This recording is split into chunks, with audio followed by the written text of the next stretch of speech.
Yo, what's up guys? Welcome back to the channel. In today's video, I'm going to talk about how to integrate Fundbox into a B2B payment flow.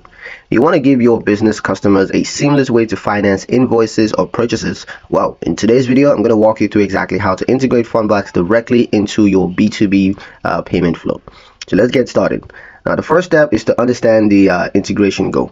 Now, the goal here is to allow your customers to use Fundbox credits at the point of payment, just like selecting a payment method, for example, ACH or a card.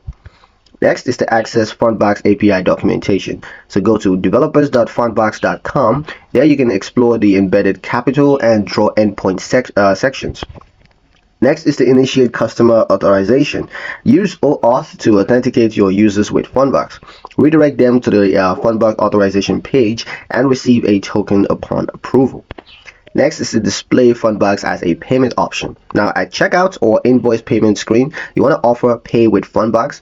You can call the /draws endpoint to initiate a credit draw and to transfer funds on behalf of the customer. Next is to confirm and complete payments. Now, once the draw is approved, you want to confirm the payment on your platform. Optionally, you can display confirmation details like draw amount, fees, and repayment terms. Lastly, you can track the draw and repayments. Now, you want to use webhooks or periodic API calls to monitor repayment status. You can also notify the buyer about upcoming payments or account activity. By embedding Fundbox into your B2B payment flow, you empower your customers to manage cash flow better while you get paid instantly.